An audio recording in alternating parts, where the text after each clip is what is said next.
Bonjour ma soeur Lolita, comment vas-tu? Partagez, s'il vous plaît.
Mon consolateur, pourquoi m'as-tu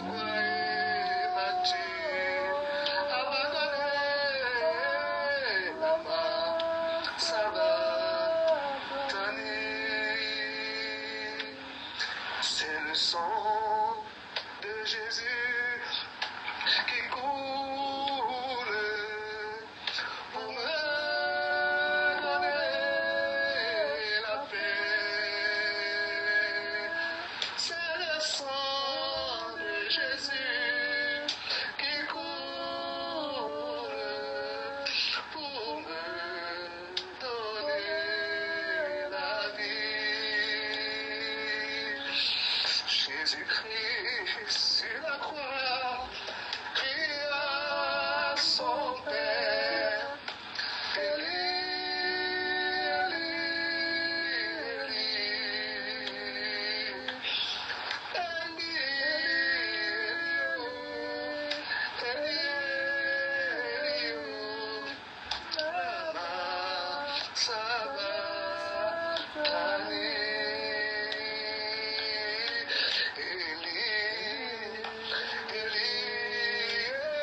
Bonsoir, Jack Sab.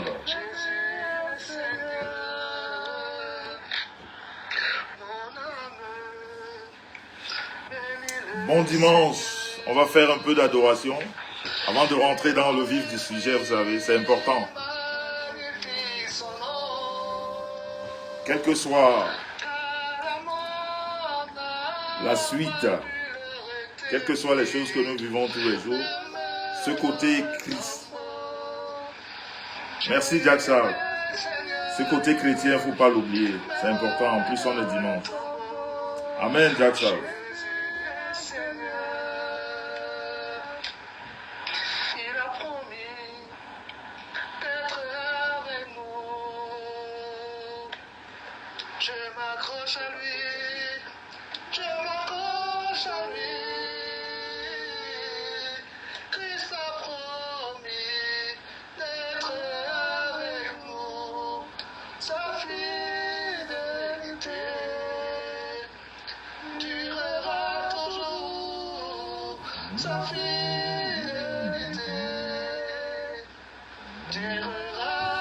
Bonsoir, Machep Manidou.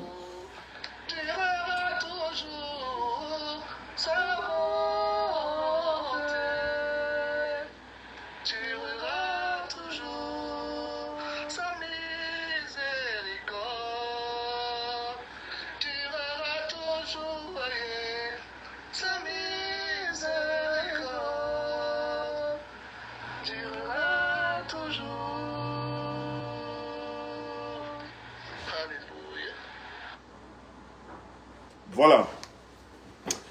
Bonsoir, bonsoir la famille. Toujours Jack Sab, toujours. Il n'y a rien qui puisse me branler, tu sais. Surtout pas les histoires de la toile, je le dis tout le temps. Sur la toile, il y en a, comme on dit, qui mettent les organes. Et bien, nous autres, nous ne mettons pas les organes parce que nos organes sont vraiment réservés pour des choses plus importantes que ce que nous vivons sur la toile.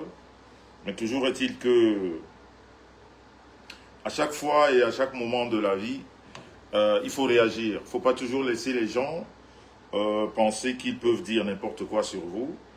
Et puis se dire que voilà, vous êtes quelqu'un de grand, quelqu'un d'autre viendra vous dire non, vous êtes plus grand que ça, il ne faut pas, non. Dans la vie, il faut savoir se défendre. Il faut savoir se défendre avec les arguments. On se défend avec les arguments. Quand vous avez devant vous un animal, traitez-le comme un animal. Quand vous avez devant vous quelqu'un de réfléchi, eh bien, traitez cette personne comme quelqu'un de réfléchi. Donc, on n'est pas sur la toile. C'est vrai que nous autres, nous faisons le bonheur de certaines, comment les appeler, j'appelle pas ça blogueur, hein. Moi, c'est pas des blogueurs. Il y a des gens sur la toile qui ont décidé juste de nuire les autres, de créer des foyers de nuisances, qu'on appelle des groupes quelquefois, de nuisances. Ils se mettent à plusieurs et ils croient qu'en parlant beaucoup et fort, ça veut dire qu'ils ont raison. Non, ils n'ont pas raison. Et puis, il ne faut pas tomber dans ça. Quand vous avez des choses à dire, dites ces choses Bonsoir, Evina Marcel. Dites ces choses et ces choses arriveront à bon port, dans tous les cas. Et puis moi, je sais que quand je parle, ça arrive à bon port. Donc, la toile que vous voyez, c'est quelque chose de très dangereux. Dangereux dans la mesure où nous sommes à la veille des élections présidentielles et il y a des groupuscules qui se sont créés. Je le dis avec fermeté, avec assurance, et je le dis parce que ces personnes et ces groupes, nous allons les combattre. Je fais partie de ceux qui vont les combattre. Je fais partie de ceux qui vont combattre ces groupuscules qui se sont réunis pour essayer de nuire à tous ceux-là qui, je vais dire, ne partagent pas leurs idées. Vous comprenez?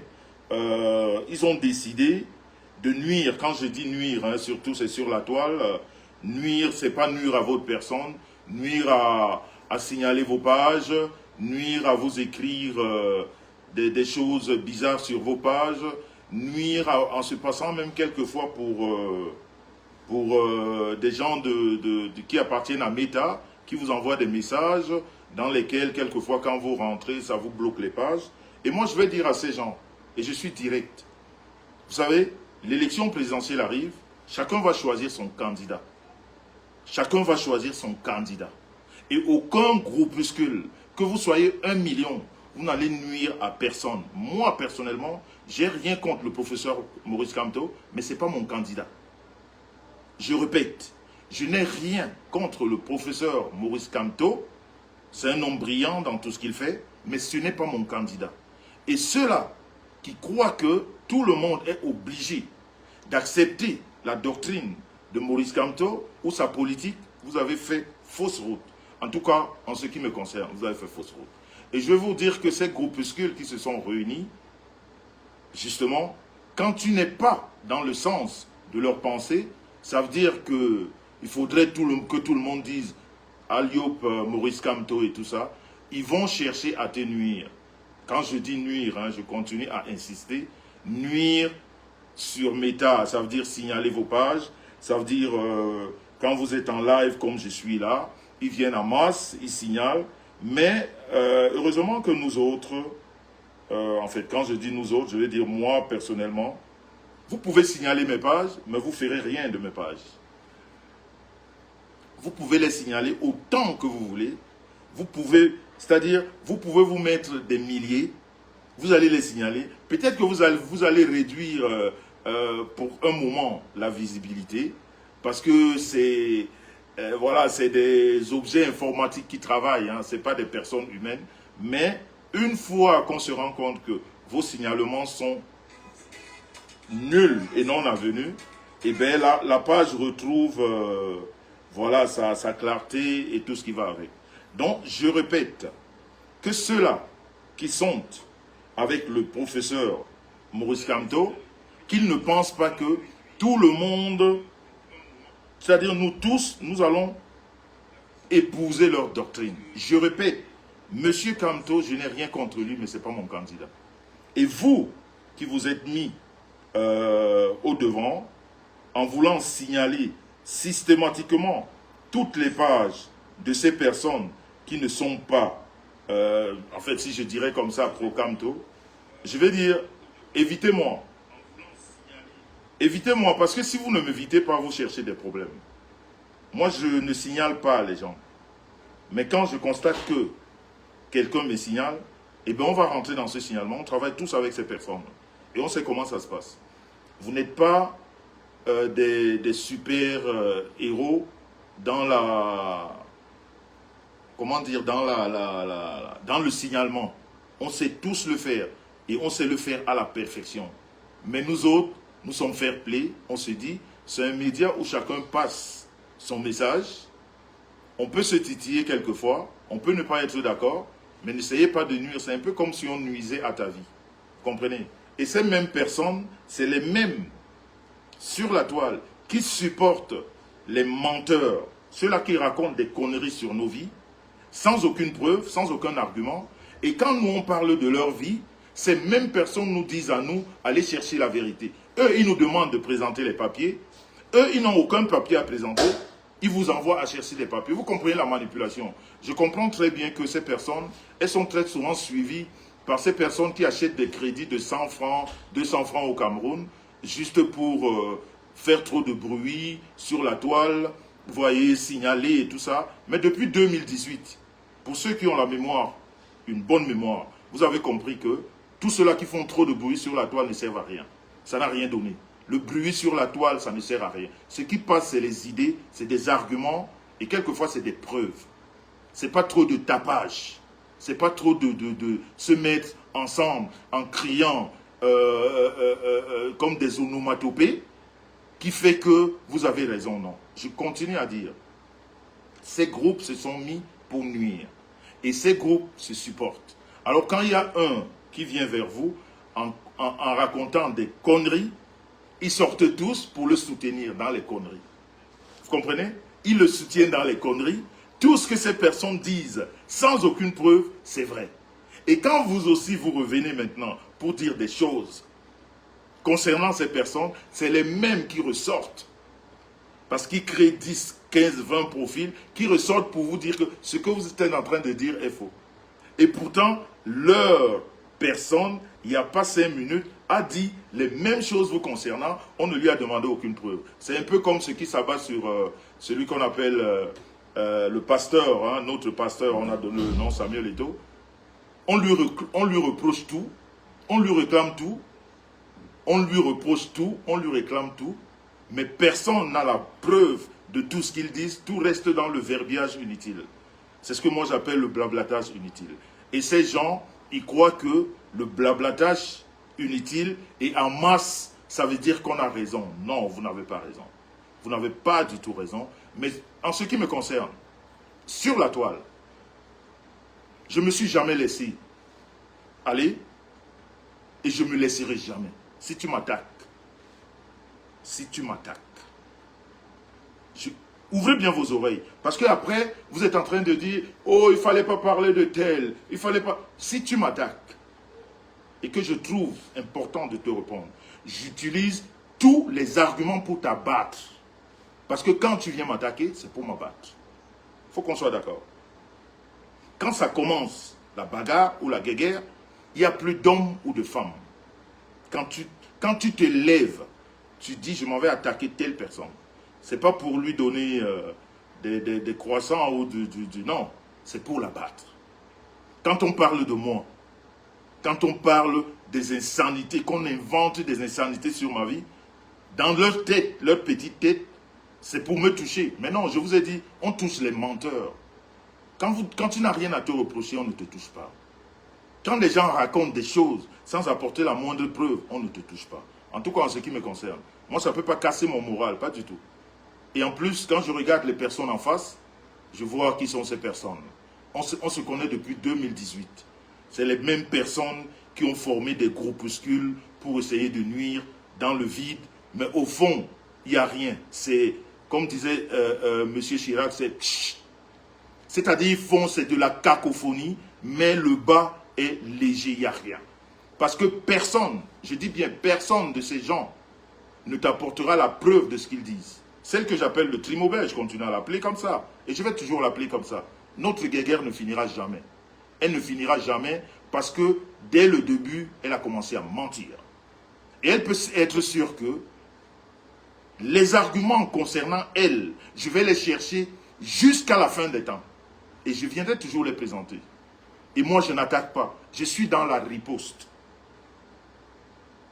Je suis dans la riposte et j'aime la riposte. Je suis dans la riposte et j'aime la riposte. Donc, comment ça se passe ici? Attendez voir, attendez un instant. Non, c'est pas ça. Non. Oh, je sais pas trop. Quand j'utilise iPhone, je suis complètement perdu avec le iPhone là. Est-ce que c'est ici?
Voilà. Excusez-moi, j'avais un coup de fil très important, il fallait que je réponde. Donc je disais, depuis 2018, on a remarqué ces gens qui font du bruit. Et je parlais du Trimobet tout à l'heure. Moi, j'ai pas envie, je ne serai jamais l'ami du Trimobet. Jamais de la vie. Même si mon père sort de la tombe, je ne serai jamais son ami. Et je chercherai toujours les moyens pour la mettre devant ses bêtises. Je chercherai toujours des preuves, des arguments pour la mettre devant ses mensonges. C'est une fille qui passe le temps à mentir. C'est une fille qui se rallie à des gens juste pour mentir. Mais si elle trouve que venir sur la toile, blablater sur des gens, et quand on lui demande des preuves, elle envoie aux autres d'aller chercher les preuves. Donc elle, tout ce qu'elle sait faire, c'est de parler, elle n'apporte aucune preuve, et c'est les autres qui doivent apporter les preuves. Et c'est comme ça que ces groupuscules fonctionnent. Donc, je disais que moi, je n'ai rien à voir, et je n'ai rien contre le professeur Camto, mais je ne suis pas, comment dire, pro-Camto. Je ne suis pas pro-Camto aujourd'hui, demain et après-demain. Et alors, c'est à cause de ça, ces groupuscules sont après moi, après mes pages, à signaler, à faire... Mais je m'en fous éperdument. Si on appelle lutte électorale, c'est les idées. C'est les arguments que chacun apporte pour essayer de conquérir, si je puis dire ça comme ça, des voix. Mais ce n'est pas en signalant, ce n'est pas en venant raconter des inepties sur des vies des gens et se croire tout permis. Non, non, non, vous n'êtes pas tout permis, non. Non. Comme le Trimobet, je vous dis, elle, ça ne va jamais s'arrêter. Ça ne peut même pas s'arrêter. Ça ne s'arrêtera jamais. Parce que elle et moi, c'est un combat de vie. C'est un combat de vie ou de mort. C'est un combat de vie ou de mort. Il y a des choses qu'on ne laisse pas dans la vie. Quand tu atteins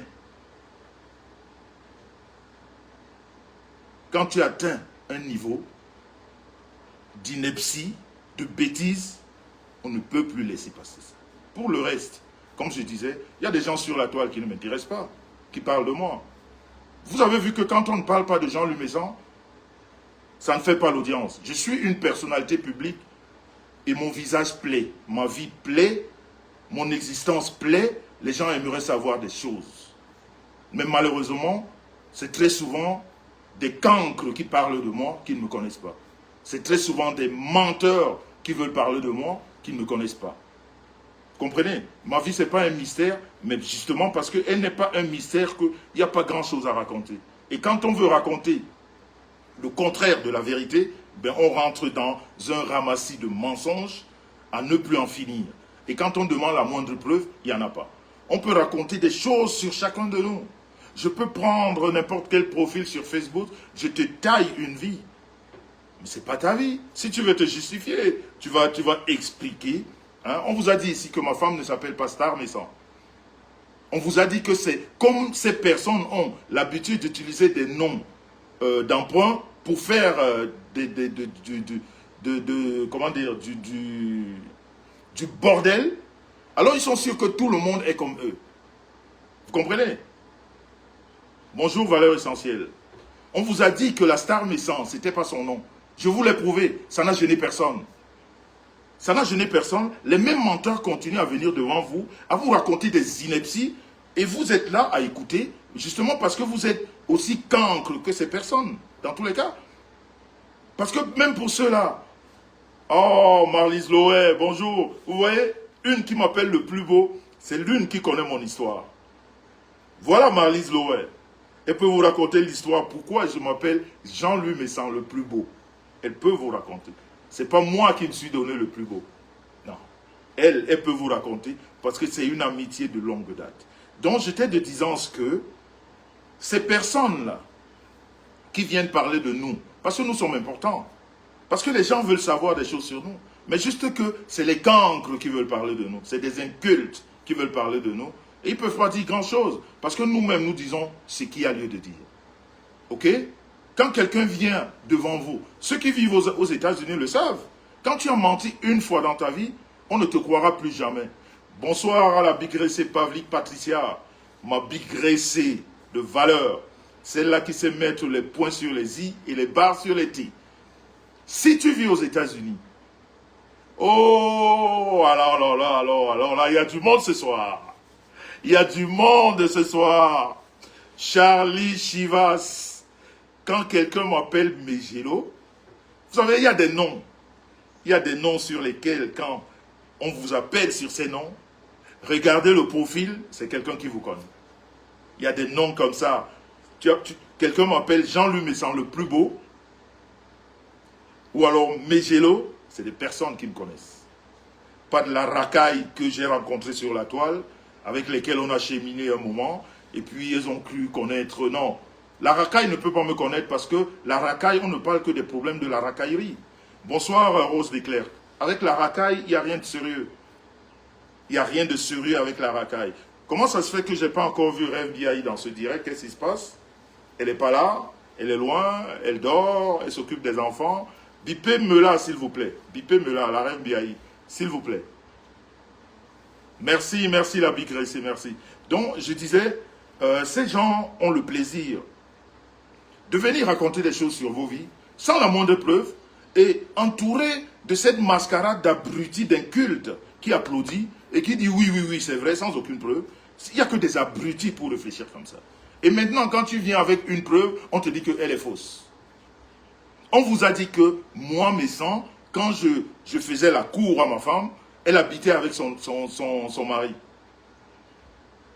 Merci la bique, je t'aime très fort. La bique Ressé, la sœur que Dieu m'a envoyée, je t'aime très fort.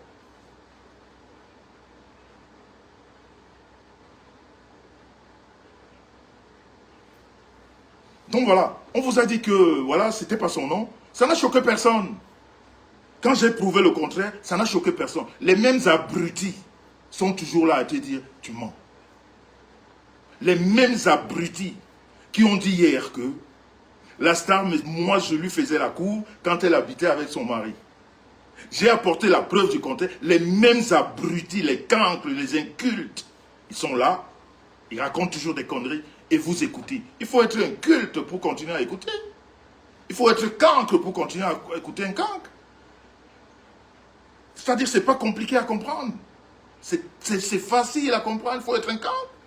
Aux États-Unis, quand tu as menti une fois, quand tu as menti dans ta vie une fois, tu ne diras plus jamais la vérité devant la cour. En tout cas, ils ne prendront plus jamais pour vérité tout ce que tu racontes. Quand tu as menti une fois, plus jamais tu ne seras quelqu'un de crédible. C'est de ça qu'il s'agit. Et maintenant, quand les gens viennent vous présenter les images sur la toile, les gens viennent vous présenter les images en vous disant ceci, cela. Vous savez, la manipulation, nous on connaît. Ok? Je peux vous présenter n'importe qui sur la toile et vous dire que hein, ça, c'est mon ami. Vous comprenez? Je peux le faire. Bonsoir Temfo Raïssa. Je peux vous présenter n'importe qui sur la toile et vous dire que celui-ci c'est mon ami parce qu'on en a parlé avant et qu'il vient dire que oui, oui, c'est voilà. Non, voilà. Mais il y a d'autres choses. Comme vous m'avez parlé du nom de ma femme, je vous ai apporté la preuve. Vous avez parlé, quand est-ce que j'ai rencontré ma femme, je vous ai apporté la preuve. Et vous continuez à écouter des incultes. Et quand on pose une preuve, vous dites non, c'est faux. C'est faux justement parce que vous n'avez pas le contraire. À part votre bouche, vous n'avez rien à présenter au public. Et vous voulez qu'on vous croie. À part votre gueule, vous n'avez rien. Vous n'avez rien à apporter. Nous, on a les preuves à poser. Vous m'avez dit, ici, ce n'est pas le chez moi. Je vous ai prouvé que c'est le chez moi. Apportez-moi donc la preuve du contraire. Vous n'en avez pas. Ma femme n'est pas la mienne. Elle est déclarée au machin, je sais pas, au chômage, comment vous appelez ça, juste dans la bouche. Et pourtant, d'autres personnes vous disent, allez demander à tel service. Mais qu'est-ce que vous vous attendez pour demander au service et avoir toutes les vérités dont vous voulez sur le couple maison? Qu'est-ce que vous attendez, bande d'abrutis? Vous êtes tellement minable que j'ai de la peine pour des gens qui vous suivent. Parce que vraiment, il faut être irréfléchi pour continuer à suivre des gens comme ça, qui demandent tout et qui, eux, ne présentent rien. Qui ne présentent rien dans leur vie. Toujours dans le blablatage inutile. Je vous dis encore que Maurice Kamto, le professeur, n'est pas mon candidat. Je ne mets pas en cause son niveau intellectuel, je ne sais pas quoi. La candidature, c'est une question de choix. Ok? Voilà. Je vous prends un exemple là pour vous dire que les gens sensés, les gens intelligents, n'ont pas besoin de se battre pour ce genre de détails. Quand on est intelligent, ce genre de détails, les élections présidentielles, chacun choisit son candidat. Et puis la vie continue pour chacun. Et puis on ne se prend pas la tête pour ça. Voilà Marlise Lowe qui est là. Elle m'appelle le plus beau. Je vous dis que c'est quelqu'un qui me connaît depuis plus de 30 ans. Et quelqu'un qui peut parler de moi. Parce qu'elle, on a passé des moments. Quand je dis des moments, des vrais et des bons moments. Des bons moments. On a passé des vrais et des bons moments. Mais on n'a pas le même candidat. Elle est pour Kamto, monsieur Kamto. Elle est pro Kamto. Mais elle et moi, on n'a pas ce genre de discussion. Elle affiche sur sa page, elle est pro Kamto. Elle ne s'en cache pas. Elle le dit à qui veut l'entendre. Mais est-ce que c'est pour autant, elle et moi, on a des problèmes? On ne peut pas avoir des problèmes pour ça. Parce que le choix du candidat, ben écoutez, c'est une question de cœur. Et puis quand quelqu'un a choisi son candidat, de toute façon que je choisisse l'un ou l'autre, celui qui sera là, on est obligé de le respecter. Parce que les institutions imposent que celui que le peuple a choisi, c'est lui qu'on respecte. Donc arrêtez votre manipulation en masse là, de croire que quand on parle de M. Kamto, ça veut dire que voilà, on doit être lynché, je sais pas. Vous ne pouvez lyncher personne. Bonsoir, direction assistée. Vous ne pouvez lyncher personne. Vous n'avez ni le poids, ni les moyens, ni les arguments. Vous n'avez rien du tout. Tout ce que vous avez, c'est du blablatage inutile. Et depuis 2018, on est en train de vous montrer, avec preuve à l'appui, que le blablatage inutile, le tapage, c'est-à-dire à raconter des histoires sur des gens, ne sert à rien. Samuel Eto'o vous le prouve tous les jours. Tous les jours que vous racontez des conneries sur lui, tous les jours, il vous appelle, il vous amène la preuve qu'on peut évoluer en écoutant vos conneries, parce que ça rentre là, ça sort de l'autre côté. Voilà, c'était juste... Tu peux parler de ta maman Rose d'Éclair. C'était juste un détail Voilà, pour vous dire que moi, je n'attaque pas. Mais je suis prêt à la réplique, à tout moment. Et dans toutes les positions. Et j'utilise toutes les armes. Il faut bien comprendre ça. Quand on est, comme vous aimez ce terme, sur Facebook, la guerre. Quand on est en guerre, on utilise toutes les armes. Merci Marlise Lowe qui l'écrit encore en public. Donc vous voyez. Et pourtant, comme on dit entre nous, c'est ma personne. C'est ma personne, mais on n'a pas le même candidat et on n'a pas ce problème. On ne va pas se prendre la tête parce que je dois à tout prix suivre son candidat ou alors elle suivre le mien. C'est pas comme ça, ça ne se passe pas comme ça. Donc, moi je vais dire ces groupuscules-là, il faut faire attention, ça rentre souvent dans vos inbox, ça vous écrit comme des gens de méta, ça vous demande de suivre une certaine procédure, Mami Wata, bonsoir, et puis quand vous suivez ça, eh bien vous êtes bloqué. Donc c'est des messages, quand vous voyez des messages méta dans vos inbox, n'ouvrez même pas, bloquez. C'est des mauvaises personnes. Parce qu'elles pensent que en faisant trop de bruit sur la toile, ça veut dire qu'elles ont raison. Parce que nous autres, elles savent qu'on n'a pas besoin de faire beaucoup de bruit. On sort une fois la semaine et notre message passe. Et il arrive à bon port. Il y a des gens comme ça. On n'a pas besoin de faire tellement de bruit. Mais quand on a parlé, le message arrive à bon port. Et c'est pour ça que nous sommes des personnes, c'est-à-dire nous sommes sur leur viseur, quoi. C'est-à-dire, ils essayent tout pour nous atteindre. Quand ce n'est pas dans la vie privée à raconter des conneries, c'est un peu sur méta à essayer de nous empêcher de... Mais non, je dis sur méta, personne ne peut m'empêcher de parler et personne ne peut bloquer ma page. Mes pages à moi, personne. Vous allez faire des petits trucs, ça va bloquer une journée, 2 jours, parce que justement, c'est pas les hommes qui parlent, qui travaillent, c'est des appareils. On peut les bloquer, mais quand on a expliqué les choses, voilà. Et Ça se débloque. Donc ce soir, nous allons parler de l'actualité sur les réseaux. Je n'avais pas prévu de direct. J'avais vraiment pas prévu de faire un direct dessus. Mais j'ai parlé avec quelqu'un, un homme de Dieu. Un homme de Dieu qui est représentant de ces églises. Ces églises qui nous créent beaucoup de problèmes. Il faut le dire. Il faut le dire. Et pourtant, c'est pas dans l'ensemble.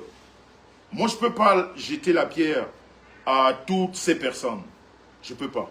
Je ne peux pas jeter la pierre parce que il y a des bonnes personnes partout et il y en a des mauvaises. Mais dans la vie, vous savez, quand vous voyez des gens courir, comme on le dit vulgairement, à la recherche du Seigneur, ce n'est pas un jeu. Ce n'est pas un jeu. On peut être à la recherche du Seigneur et puis se tromper. Ça peut arriver. Parce que tous ceux-là qui se disent serviteurs du Seigneur ne sont pas toujours les vrais serviteurs. Oh, bonjour ma future belle-sœur Lydie Faucoin. Ton bicoquet est toujours en cours de téléchargement. Je ne vois pas ma rêve BI là. Qu'est-ce qui se passe? Elle est où? On l'a déjà embarquée. Qu'est-ce qui se passe? Appelez-la moi s'il vous plaît. Cherchez-la, faites-la venir dans ce direct. Donc je disais, quelquefois il faut comprendre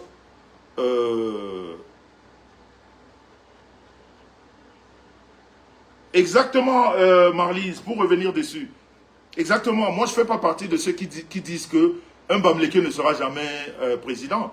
Moi c'est des langages ridicules. Ça c'est un langage inculte. On ne peut pas dire ça. Nous sommes combien? 25 millions, 30 millions de Camerounais. On a combien d'ethnies? 150, je ne sais pas, 250 ethnies. Ça veut dire que de toutes ces ethnies-là peut sortir un président. On ne peut pas dire que tel ne sera jamais, mais chacun choisit son candidat. Ça, c'est un langage qui ne sortira jamais de ma bouche. Tel ne sera jamais président. Pourquoi? Je ne peux pas le dire. Si on reste dans la démocratie et si on reste dans le respect des institutions, on se dit que ben, c'est tout ça qui choisit, c'est pas nous. Donc moi, ce langage, tel ne sera jamais président, je ne l'utilise pas. Mais une chose est sûre, le professeur Maurice Kamto, ce n'est pas mon candidat. Il faudrait que ce soit clair. Ce n'est pas le mien. Ce n'est pas le mien, je n'ai rien contre lui, mais c'est juste qu'à un moment donné de la vie, il faut faire un choix. Et en ce moment-ci, moi personnellement, ce n'est pas mon choix. Voilà, ça c'est un sujet clos. Et je disais donc, parlant des hommes et des femmes de Dieu, il y en a les bons et les mauvais. Vous savez, c'est comme dans l'église catholique. Au jour d'aujourd'hui, on envisageait pas peut-être il y a 15 ou 20 ans, voire condamner un prêtre pour pédophilie ou bien pour viol et des trucs comme... On voit ça, ça se vit aujourd'hui. Surtout en Europe. Je ne sais pas encore si en Afrique on est déjà arrivé à ce niveau, mais en Europe, on voit des prêtres qui sont condamnés pour des faits de viol. On voit des prêtres qui sont accusés pour des faits voilà, je ne vais pas parler de... En fait, vous savez qu'il y a des noms sur Facebook, quand tu les utilises, Facebook vous bloque. Mais je vais dire, on a dépassé ce stade.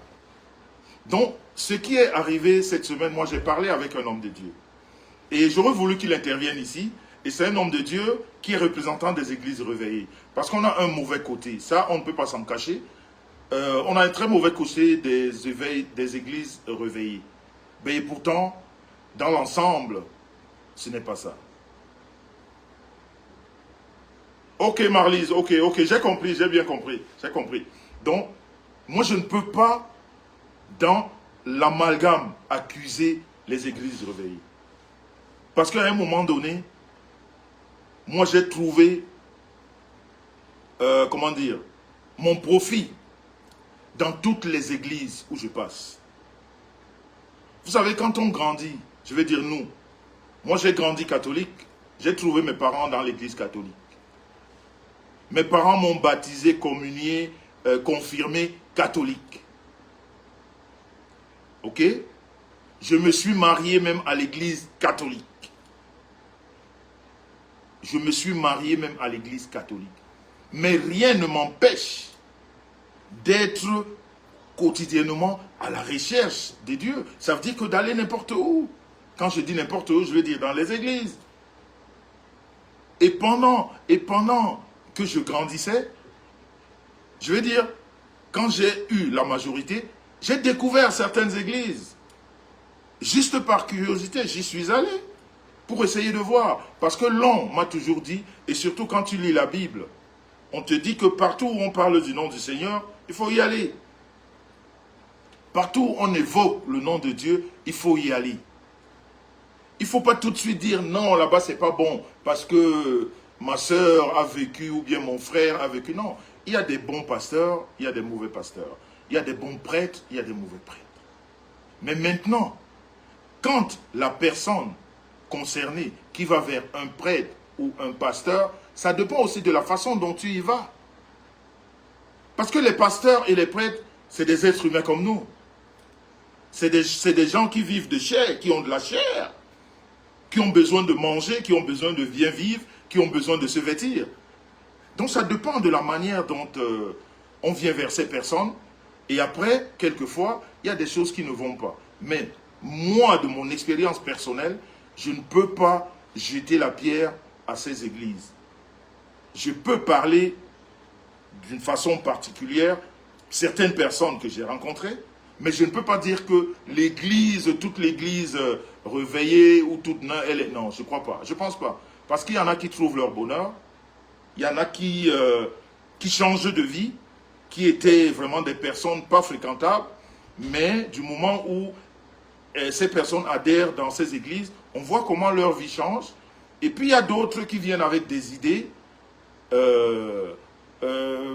bizarres, qui rentrent dans ces églises, et ça tourne au vinaigre, et après on doit jeter tout le monde à la vindicte populaire. Je ne crois pas que ce soit comme ça.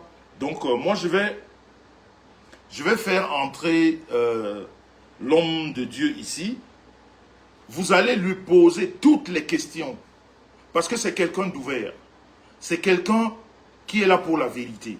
Et moi je pense que quand on vit ce qu'on a vécu cette semaine, parce que tout le monde parle de l'église réveillée, les gens disent des choses, il est tout à fait normal qu'un homme de Dieu qui appartient à ces églises-là nous parle.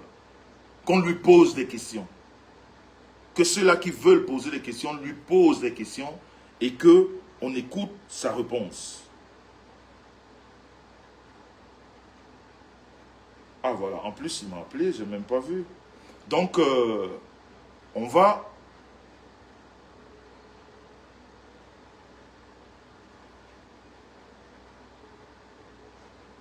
essayer de l'inviter. Allô? Oui, monseigneur, je ne sais pas, vous pouvez déjà rentrer dans le direct?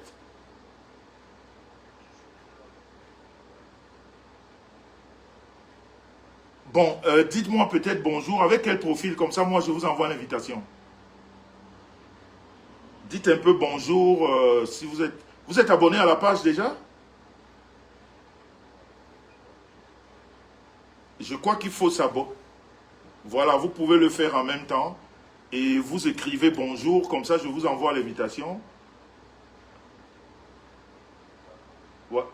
Voilà, vous dites juste bonjour, parce que je ne sais pas quel... c'est quoi le nom de votre profil déjà? Ok, alors vous dites, voilà, si vous faites un bonjour, comme ça je vous envoie l'invitation, vous cliquez dessus et vous rentrez directement dans le direct, quoi. Ok, merci.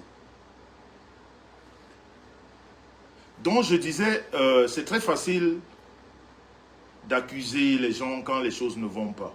Mais ces personnes qui vont vers des prêtres et des pasteurs, vous savez, on dit très souvent, c'est le malade qui consulte le docteur. Très souvent.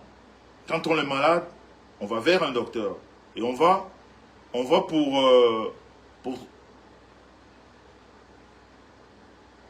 Non, c'est pas lui encore. On va pour retrouver une certaine sérénité, une certaine guérison, ou une certaine même, je veux dire, sécurité. Et ça dépend donc maintenant. C'est un peu comme dans la vie, hein. Vous savez, quand on grandit, quand vous avez une femme qui vous fait la cour, parce qu'il faut être terre à terre quelquefois sur la toile pour qu'on se comprenne. Quand vous êtes jeune, beau, vous êtes sûr de vous. Vous avez le choix d'entre ces relations féminines, ces dames qui défilent devant vous. Vous avez le choix parce que vous vous sentez beau. Ok? Ça dépend comment vous abordez une femme. Et maintenant, quand vous êtes sûr de vous et qu'une femme vous aborde en vous présentant peut-être du matériel. Voilà, je crois qu'il est là. Je vais l'inviter. Je vais l'inviter.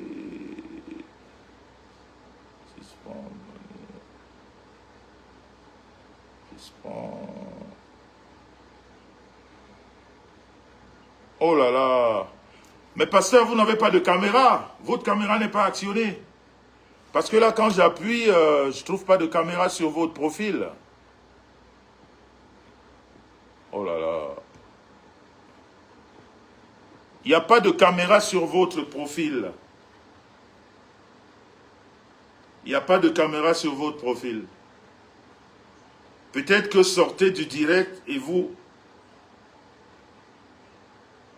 Il n'y a pas de caméra sur le profil. Oh là là. Il n'y a pas de caméra sur son profil.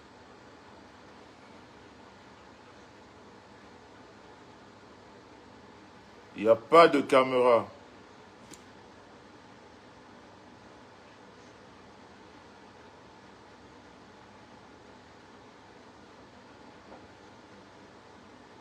Il n'y a pas de caméra sur le profil.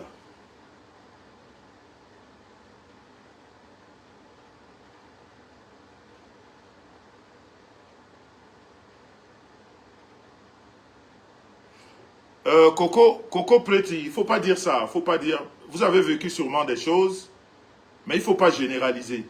Et c'est ça qui nous tue. C'est cette généralité-là qui gâte tout. C'est cette généralité-là qui gâte tout. Je disais tantôt, quand une femme vous fait la cour, c'est comme, voilà, dans la vie courante. Quand une femme vient vers vous en vous présentant ses moyens, ça veut dire sa richesse, et vous-même, physiquement, vous voyez que cette femme n'est pas belle. Hein? Vous allez vers cette femme justement parce qu'elle vous a présenté un certain bien matériel. C'est ce qui vous fait aller là-bas. Donc, ces personnes-là qui abordent les pasteurs, qui sont les êtres humains comme nous, ça dépend comment est-ce qu'on les aborde. Il est aussi facile pour un pasteur de tomber dans le dogme de l'argent. Parce que tout le monde... Attends, on travaille pour gagner de l'argent. On vit même pour avoir de l'argent. Donc, il n'y a pas beaucoup à qui on donnerait de l'argent et qui dirait j'en ai pas besoin. Oh, bonsoir, ma PF. J'ai dit ma PF. Ma PTT de luxe. Anne-Louise Basson depuis le Texas. Bonsoir à toi, ça fait plaisir d'être ici. Donc, il faut comprendre ça. Après, maintenant, quand ça ne donne pas. Ok, mon archevêque. C'est pas... Là, je clique encore. Oh là là là là là là là. Oh là là. Vous voyez, c'est Serge Samuel. C'est lui qui doit intervenir là. Mais... Et quelquefois, quand les directs sont signalés, ça fait ça aussi. Hein. Mais sinon, je peux vous prendre par WhatsApp aussi. Ça va être plus facile. Hein. Si ça ne passe pas par ici, vous pouvez intervenir par WhatsApp, par vidéo WhatsApp. Comme ça, les gens vont vous écouter. Et voilà. Donc, je disais, il faut arrêter de faire l'amalgame.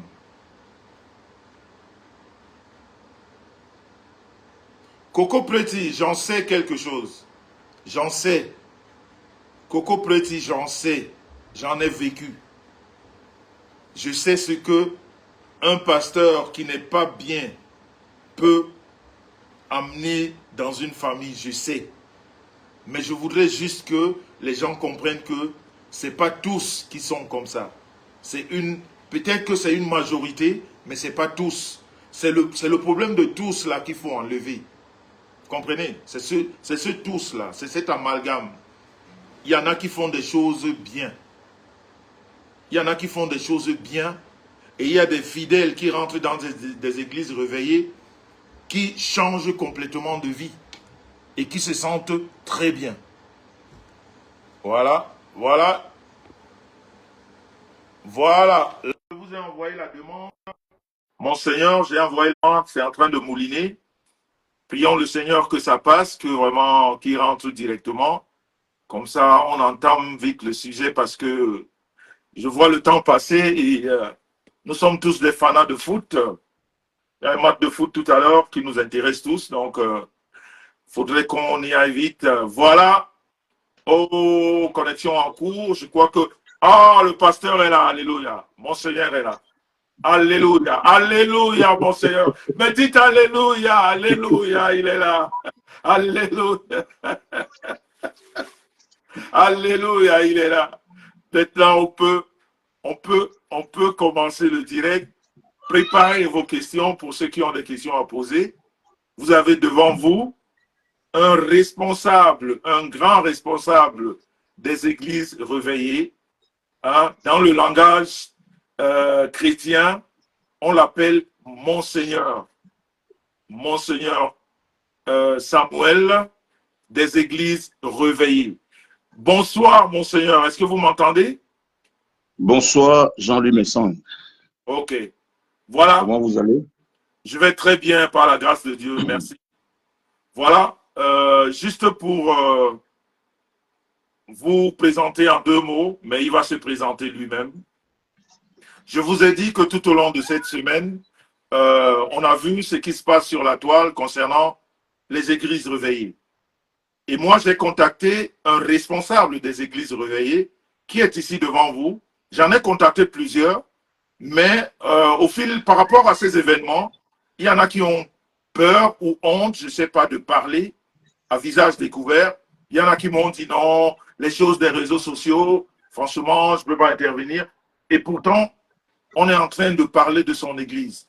Quel est le chrétien qui peut se cacher à vouloir défendre son église? Donc, j'en ai contacté plusieurs. Et là, je suis tombé sur Monseigneur Samuel Billet, dont j'ai exposé le problème. Il m'a dit, Monsieur Messan, il n'y a pas de problème. Le dimanche, après le culte, je vais répondre à vos questions. Et j'ai essayé de lui expliquer la situation. Il n'était pas au courant de ce qui se passe. Je lui ai envoyé les vidéos pour qu'il voit ce qui se passe, pour qu'il écoute et pour qu'il lise ce qu'on écrit sur ces églises. Donc, vous avez devant vous Monseigneur Billet. Monseigneur, bonsoir. Bonsoir une fois de plus, Jean-Louis. Bonsoir. Voilà. Je ne vais pas vous retenir longtemps parce que j'imagine votre programme assez serré.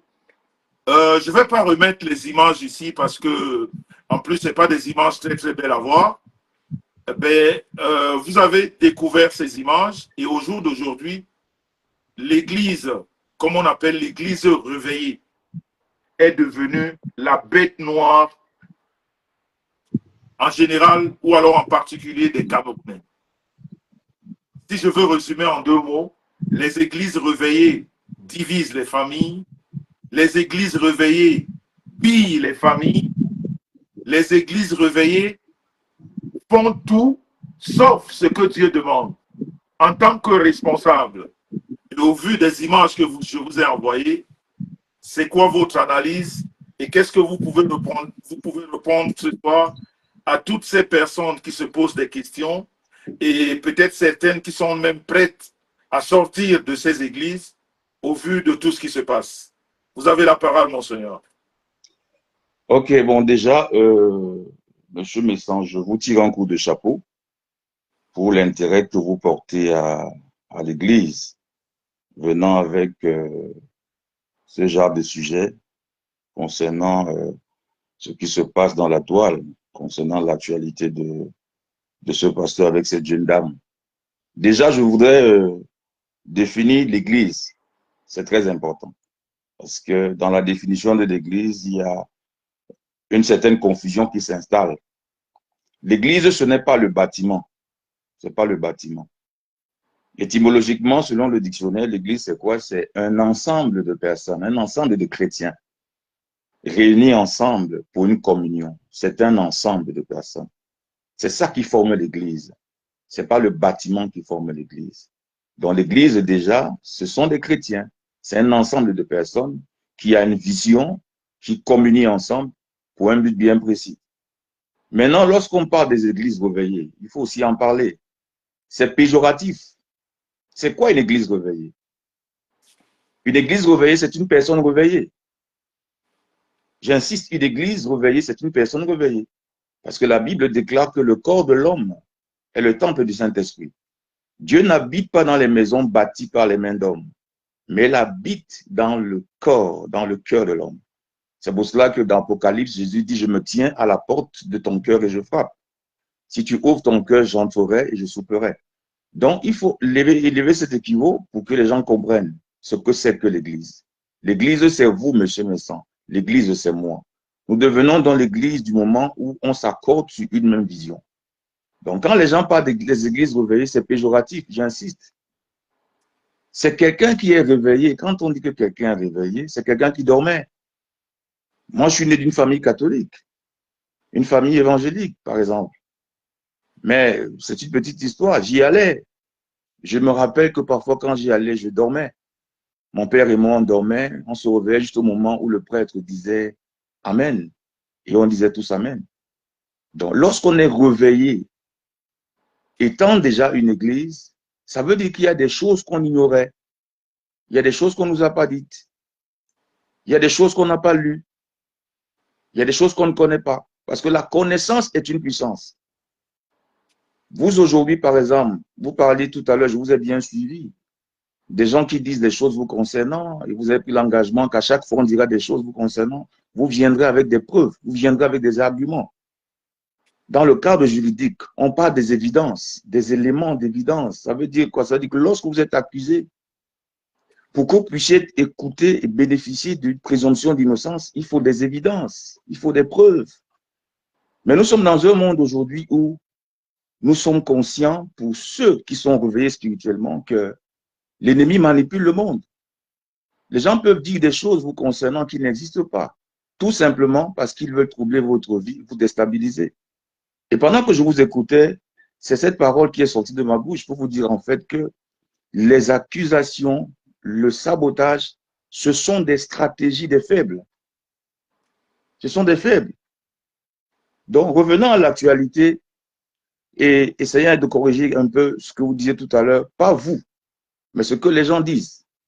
Les églises réveillées pillent, les églises réveillées dérangent, les églises réveillées troublent. Non.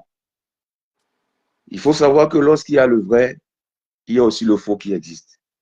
Et Mais aujourd'hui, il n'y a rien de nouveau sous le soleil. sans vous couper, monseigneur, il y a des personnes qui réclament, qui vous demandent, vous vous êtes pas présenté, elles ne vous connaissent pas. Ah d'accord, je m'excuse. Oui. Je suis Monseigneur Serge Samuel Doumbabile, archevêque élu. Je suis le leader de la Cité de l'Espoir, membre dans la congrégation de la Mévipac, qui est la mission Vie et Paix. Je réside en Suisse, où j'ai un ministère. Donc, voilà. Et vous parlez tout à l'heure de la représentation au niveau des églises réveillées. Je suis un membre de la congrégation Mévipac et je m'associe au pasteur pour défendre la cause de l'église, chose que je vais faire ce soir. Donc, voilà, mon Seigneur, celui qui est mon Seigneur. Voilà. Donc, je peux continuer? Tout à fait, tout à fait. Merci, merci beaucoup. Donc, j'étais de disant que il n'y a rien de nouveau sur le soleil, monsieur Messan. Il n'y a rien de nouveau sur le soleil. Et je voudrais déjà profiter pour tirer un coup de chapeau à tous les pasteurs. Ça, je le dis sincèrement, parce que le pastorat est l'une des vocations les plus ingrates. Ce n'est pas une profession, c'est une vocation. Et la confusion qui est installée aujourd'hui, c'est parce que il y a certains mercenaires qui sont devenus pasteurs par profession et non par vocation. La vocation, c'est l'appel. C'est Dieu qui vous appelle. Et lorsque Dieu vous appelle, il vous donne les éléments de l'appel. Et ce que nous vivons aujourd'hui, c'est ce qui a été annoncé dans la Bible. Quand nous entrons dans la Bible, dans le livre de Matthieu chapitre 7, verset 15 à 20. Matthieu chapitre 7, verset 15 à 20, parce que moi j'aime lire les Écritures, ce sont les évidences. La Bible nous fait comprendre que vous les reconnaîtrez par leurs fruits. Vous les reconnaîtrez par leurs fruits. Donc, pour discerner, pour voir le vrai et le faux, tu reconnais le vrai et le faux par les fruits. Ça, c'est très important de le savoir. Et nous sommes dans un temps où aujourd'hui, il y a des faux prophètes qui se sont infiltrés. Il y a des faux pasteurs qui se sont infiltrés. Mais ce n'est pas parce qu'il y a un ou deux pasteurs qui sont faux pasteurs, qui sont des mercenaires, que tous les autres sont des faux pasteurs. Non, c'est faux. C'est faux. Et je voudrais avouer une chose, c'est quoi? Concernant ces églises réveillées, en réalité. Il y a un mauvais travail qui est abattu aujourd'hui, qui essaie un peu de discréditer l'histoire de l'église. Et ça, il faut remonter là pour amener même les gens à comprendre qu'il est très important d'avoir le discernement. Un pasteur a besoin d'une bonne formation. Un pasteur a besoin d'une certaine maturité. C'est très important parce que nous sommes exposés. Vous le disiez tout à l'heure, nous n'avons pas de vie. Moi, j'ai vu cette actualité dans la toile et j'ai essayé de prendre le recul. Parce que généralement, quand il y a une situation comme celle-là, qu'est-ce que les gens font? Chacun va de soi, chacun peut dire ce qu'il veut, on insulte les pasteurs, on dit tout ce qu'on veut, on insulte les églises. J'ai essayé de voir des commentaires par rapport à cette histoire. On insultait ce pasteur, on disait des choses. Mais quand j'ai regardé, j'ai réalisé que nous-mêmes, les pasteurs, on doit faire trop attention. Trop attention. Je vous le dis par expérience. Moi, j'ai vu cette fille qui était pratiquement nue. Elle ne voulait pas se couvrir et qui a dit que ce n'est pas ce pasteur qui l'a délivrée, qu'elle a plutôt été délivrée dans une autre église. Mais je l'ai vue, cette même fille, je l'ai vue coucher au sol pendant qu'on la délivrait. Par ce même pasteur. Donc, il y a une contradiction parce qu'à un moment donné, lorsqu'on ne s'entend plus sur certains points, il y a beaucoup de choses qui sortent. C'est pour cela que nous, les pasteurs, nous devons éviter une certaine proximité avec les fidèles. Et je vous le dis, les femmes sont très dangereuses dans le ministère. Parce qu'il y en a qui ne viennent pas à l'église pour le Seigneur. Il y en a qui ne viennent pas à l'église pour le Seigneur. Il y en a qui viennent pour leurs intérêts. Il y en a qui viennent pour le pasteur. Ils ne viennent pas pour Dieu. Aujourd'hui que ça s'est gâté, elle réclame et sa chaise, elle réclame et sa maison. J'ai l'habitude de dire quoi? Lorsque vous n'avez rien qui appartient à quelqu'un, il ne peut rien vous réclamer. Lorsque vous n'avez rien qui appartient à quelqu'un, il ne peut rien vous réclamer. Aujourd'hui, elle est en train de réclamer ce qu'elle a donné au pasteur. Nous voyons tout simplement la surface. Mais il y a un fond que les deux seuls connaissent. Donc, il est important aujourd'hui que les pasteurs acquièrent une certaine maturité. C'est très important. Nous sommes dans un monde très compliqué. Moi, j'ai reçu plusieurs fois des sœurs à l'église, des mamans qui sont venues me proposer des choses. Ça ne date pas d'aujourd'hui. Prête à t'acheter une voiture, prêt à acheter les chaises à l'église, prête à acheter le matériel de l'église, elle t'apprécie, elle t'élève, elle t'adore même à la limite. Mais en réalité, ces motivations ne sont pas pures. Ces motivations ne sont pas pures. Et nous, les pasteurs, nous sommes exposés. J'ai également vu la scène où on est en train de filmer une délivrance. Ce n'est pas un jugement. Mais moi, je pense que c'est des choses qui se font dans le secret. On n'a pas forcément besoin d'exposer des gens pendant qu'on est en train de les délivrer. Parce que demain, après-demain, ça peut prêter à confusion. Donc, je pense que et il faut dégager les responsabilités. Le tout n'est pas de tirer la flèche sur le pasteur, de tirer la flèche sur la fille. Il faut dégager les responsabilités. Chacun a sa part de responsabilité. Lorsque ça se passait bien entre les deux, il n'y avait pas de problème. C'est aujourd'hui que nous sommes au courant qu'il y a des problèmes. Parce que ça ne marche plus entre eux, ça ne fonctionne plus entre eux. Donc, il faut une certaine maturité. Et les chrétiens qui vont à l'église, il faut un certain discernement. Nous sommes à l'heure des faux prophètes aujourd'hui. Et je vous le dis sincèrement. Il y a plus de faux pasteurs dehors que de vrais. Ça, je dois vous le dire. Et pour savoir qu'on est un faux prophète, un faux pasteur, c'est lorsqu'on apporte une nouvelle révélation à celle qui est de Christ. Jésus dit, n'ajoutez rien, ne retranchez rien. Ça veut dire, n'ajoutez rien à la parole. Il est notre modèle par excellence. Mais aujourd'hui, qu'est-ce que nous voyons? Qu'est-ce que nous voyons? Ce que nous voyons, c'est ce qui se passe dans la toile. Parce qu'il y a beaucoup de choses qui sortiront encore après. Je t'avais donné mon argent. Tu m'avais demandé ceci. Je t'en ai donné. Lorsque Dieu donne la vision, il donne également la provision. C'est très important de le savoir. Et c'est pour ça qu'il faut avoir une certaine proximité, c'est-à-dire qu'il y a un certain éloignement. Oui. Excusez-moi de vous couper. Reprenez un peu ça. Lorsque Dieu vous donne la vision, c'est important. Lorsque Dieu vous donne la vision, il vous donne la provision. Il vous donne la provision. La provision. Oui. OK. Lorsqu'il vous donne la vision, il vous donne également la provision. Je vais l'expliquer de manière simple. Tout à fait. Lorsque Dieu vous a appelé au service, il vous a donné cette vocation pastorale. Ce qui est certain, c'est que Dieu va se rassurer que votre petite famille, vous ne manquez de rien. Pour éviter la mendicité. Oui. Voilà. Vous n'avez pas besoin de passer par des manipulations, extorquer de l'argent aux gens, vendre de l'huile à l'église, vendre de l'eau de Jérusalem. Vous n'avez pas besoin de vendre le sel. Vous n'avez pas besoin de manipuler la conscience des gens pour obtenir de l'argent. Ça ne vient pas de Dieu. À partir de là, on peut reconnaître les faux pasteurs.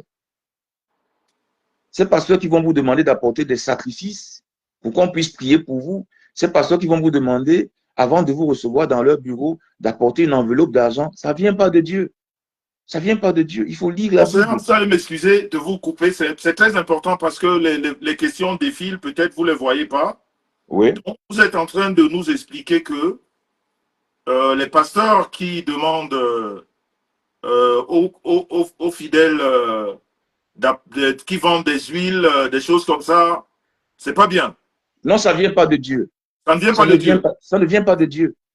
C'est pour ça que je vous parle de la révélation. La seule révélation que nous avons en tant que pasteur et chrétien, c'est Jésus-Christ.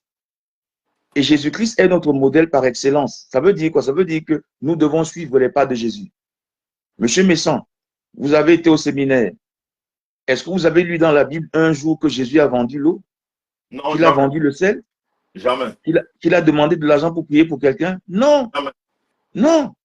Alors aujourd'hui, il y a des pasteurs qui vont vous dire qu'il a une révélation. Dieu lui a dit de vendre l'eau. C'est faux. La Bible dit vous avez reçu gratuitement, donné gratuitement. Lorsque vous allez prier pour quelqu'un, oh, et je vous le dis sincèrement, moi, il y a une maman qui est en France depuis pratiquement près de 50 ans, et c'est un témoignage que je vous donne. Je vous assure, c'était une satisfaction pour moi. J'ai rencontré cette maman en France, je crois qu'on était dans un programme, vous étiez aussi là. Elle m'a posé son problème. Elle est en France depuis des années, elle n'a pas de papier. Et j'ai prié pour cette maman. J'ai prié pour cette maman. Je lui ai dit, maman, quand je reviendrai ici la saison prochaine, vous aurez un permis de séjour. Je le lui ai dit. Elle a fait 50 ans en France, sans papier. Elle vit dans un foyer. Monsieur Messan, je peux vous dire quelque chose?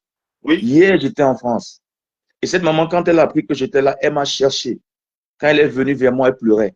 Elle m'a dit, papa, ce que tu m'avais dit, je l'ai reçu. J'ai reçu mon permis C. J'avais des larmes aux yeux. Et cette maman qui a plus de 70 ans a enlevé 50 euros. 50 euros, elle m'a remis. Elle m'a dit, mon fils, je n'ai rien. Si j'avais plus que cela, j'allais te donner. Mais vous voyez, ce n'est pas l'argent qu'elle me donnait qui était important. Ma satisfaction, c'était que j'étais un jour en France. J'ai pris cette maman comme ma maman et j'ai dit, Seigneur, bénis cette maman. Et j'étais dans la joie de savoir que Dieu a exaucé à cette prière. Donc, le rôle d'un pasteur, c'est ça. Nous sommes des bergers. Nous devons encadrer le troupeau. Nous ne devons pas nous engraisser et laisser que les troupeaux puissent maigrir. Non. Donc, on ne vend pas l'eau, on ne vend pas le sel. Un pasteur qui va vous demander que Dieu m'a dit que ta maison, tu dois me la donner. Ça ne vient pas de Dieu. Le Dieu qui t'a appelé va te donner la maison. Maintenant, il peut toucher le cœur de quelqu'un qui va dire, pasteur, je te bénis avec une voiture. Je te bénis avec une maison. Mais lorsque c'est nous qui allons manipuler les fidèles en leur demandant des choses que Dieu n'a pas dit, c'est pas bon. Et la Bible le dit. Excusez-moi, monseigneur. Donc, si je vous suis bien, c'est par rapport aux questions, hein, parce que, s'il vous plaît, les gens qui veulent poser des questions, je vous ai dit, monseigneur est ouvert. Vous pouvez envoyer une demande, parce que si vous écrivez tous en même temps, je ne peux pas garder toutes les questions. Vraiment, celui qui a une question pertinente, quelque chose qui le dérange, tu n'as qu'à rentrer ici et puis à faire une demande et à poser ta question. Mais moi, je voulais poser pour toutes ces personnes qui sont là, Donc, Monseigneur, si je vous entends bien, si je vous écoute bien, cette jeune dame qu'on voit dans la vidéo réclamer une chaise à son pasteur, vous voulez dire que c'est quelque chose de pas bien? Ça veut dire que ce pasteur-là ne devait même pas prendre cette chaise? Ou alors cette femme n'a pas le droit de demander cette chaise? Mais il faut déjà savoir de quelle chaise il s'agit. Il faut déjà chercher à savoir de quelle chaise il s'agit. Mais elle a pointé la chaise, une chaise normale comme celle C'est sur la... ce que je veux vous faire comprendre. Elle n'a pas demandé des chaises. Elle a demandé une chaise bien spécifique, une Oui, chaise particulière. C'est pour vous faire comprendre qu'il y a des choses que nous ne connaissons pas. Et souvent, ça se passe comme ça lorsque, parfois, je le dis comme ça de manière ramassée. Je ne dis pas que c'est l'histoire de ce pasteur. Il y a des pasteurs qui entretiennent des relations avec leurs fidèles. Il y a une femme qui est à l'église qui sort avec le pasteur. Ils couchent ensemble. La femme du pasteur n'est pas au courant. Et je vous assure qu'à un moment donné, il peut arriver. Il peut arriver. Ça, c'est un exemple que je prends. Il peut donc arriver à un moment donné que ça ne fonctionne plus entre ce pasteur et cette sœur. Et maintenant, ce qui était caché revient à la surface. C'est des choses qui se passent. Elle réclame une chaise. C'est de quelle chaise il s'agit?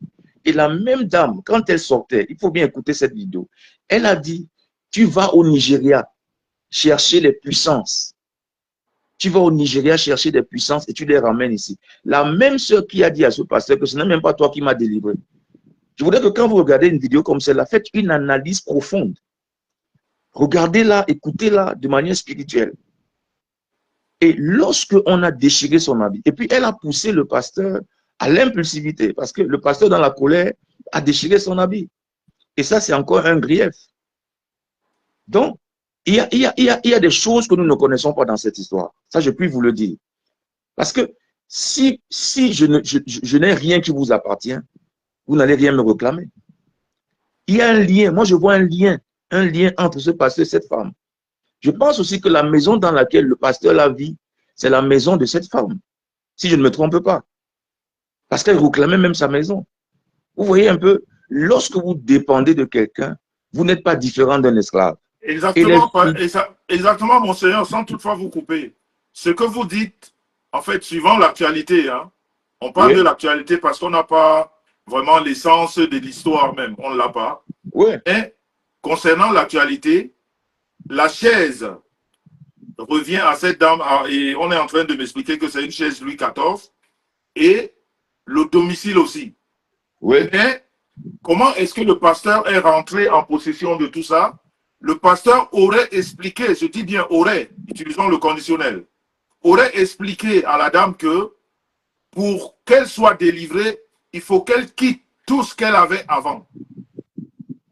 Et donc, cette maison et apparemment cette chaise. Alors, je veux dire, c'est ça. qu'elle quitte. Et ces choses qu'elle va quitter reviennent à qui? Elle quitte ce qu'elle avait, donc dans Oui, le lieu dans lequel elle vivait, les oui, chaises qu'elle utilisait, il oui. fallait tout donner au pasteur pour qu'elle soit délivrée. Elle. Oh Seigneur Jésus-Christ. Donc, Oh en gros, Seigneur. c'est ça. Mais vous voyez donc ce que je vous explique. Mais moi, je vous dis clairement, c'est de la manipulation. Je ne connais pas ce pasteur. Mais attends, comment on peut expliquer ça? Donc, cette dame doit quitter toutes ces choses. Mais ces choses, c'est qui doivent revenir au pasteur. Non, c'est de la manipulation. Et nous réalisons donc aujourd'hui qu'il y a un problème de fond qui ressort. Le pasteur se retrouve avec une chaise Louis XIV parce que la dame se rend compte que le pasteur l'a trompé. Mais oui, non, le Seigneur ne peut pas. Écoutez-moi, je vous en prie. Vous savez, un menteur vit aux dépens de celui qui l'écoute. Amen. Et j'aime à dire que vraiment, il faut chercher la vérité. Jean chapitre 8, verset 32 dit, vous connaîtrez la vérité vous affranchira. Et je vous assure que le genre humain qui a trop de problèmes en matière d'église et église réveillée, entre guillemets, ce sont les femmes. C'est elles qui veulent le mariage, c'est elles qui veulent le travail, c'est elles qui veulent les enfants. Et comme plusieurs femmes ont été habituées à la vie de maraboutage, quand elles vont chez un pasteur, elles ne vont pas chercher Dieu. Vous allez voir des femmes, il y a des familles qui ont été ruinées le pasteur a demandé même les titres fonciers des maisons, des familles. Il y a des familles qui ont été ruinées. Il y a des parents qui sont décédés par des AVC, des maris qui sont décédés, des femmes qui sont décédées parce que l'homme a pris son compte bancaire, il a donné tout à l'église. Ça ne vient pas de Dieu. Ça ne vient pas de Dieu. Lorsque vous êtes en face d'un pasteur qui commence à vous demander de l'argent, des sacrifices, acheter des seaux, acheter des avioles d'œufs, acheter des vins, apporter, commencez à fuir. Ça ne vient pas de Dieu. Ça ne vient pas de Dieu. Un pasteur vous demande pour votre délivrance de tout quitter et de lui donner cela. C'est biblique? C'est pas biblique. C'est pas biblique. Ce dont nous avons besoin pour être délivrés, c'est Jésus-Christ de Nazareth. Si vous acceptez Jésus-Christ comme votre Seigneur et votre Sauveur, vous renoncez à votre vie passée qui est une vie de désordre, une vie de malédiction. Le Seigneur entre dans votre vie et il vous délivre. Vous n'avez pas besoin de tout un spectacle comme ça se passe aujourd'hui, où il faut qu'on montre aux gens comment les gens se renversent, comment on renverse les gens d'église. La délivrance est devenue une salle de boxe, de catch, etc., où c'est un combat et ça devient une cacophonie qui fait en sorte que on ne sait plus où on se retrouve. Non. Lorsque vous avez le Christ en vous, je vous assure, bien-aimés, les gens vous feront la guerre, les gens vous accuseront, les gens vous saboteront, mais la vérité finira toujours par triompher. Elle finira toujours par triompher. Donc, je pense que pendant que nous sommes en train de ressortir certains éléments de cette affaire, nous sommes en train d'aller vers le fond de ce problème.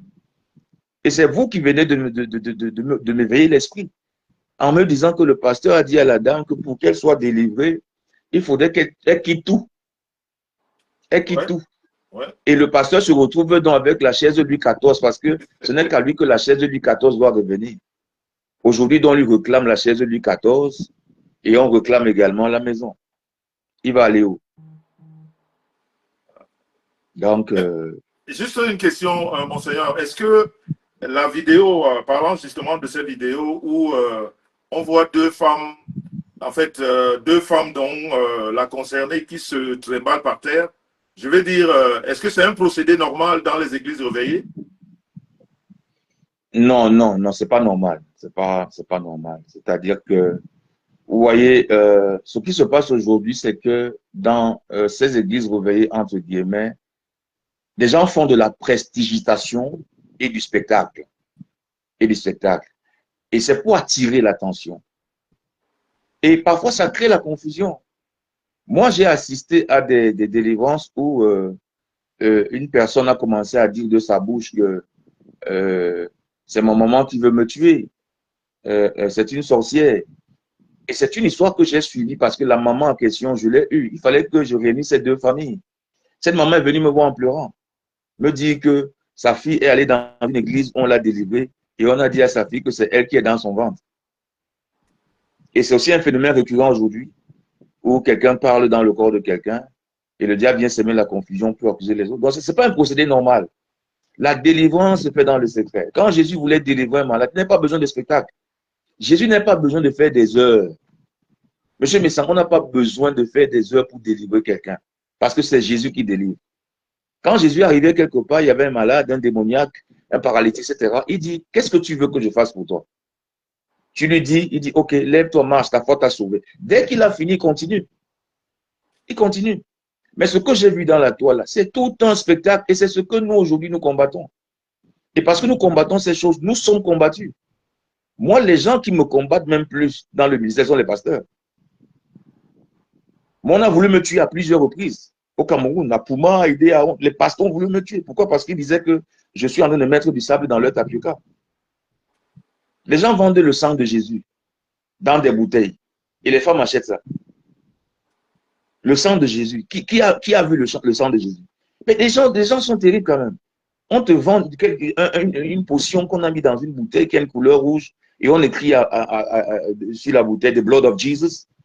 Jésus est mort à la croix. La Bible dit que son sang a coulé jusqu'à épuisement. L'eau est sortie de sa côte. On a eu le temps de recueillir ce sang. Donc ça veut dire que Jésus a des milliards de litres de sang qui sont sortis de son corps, que les pasteurs distribuent et qui vendent aux fidèles. Non.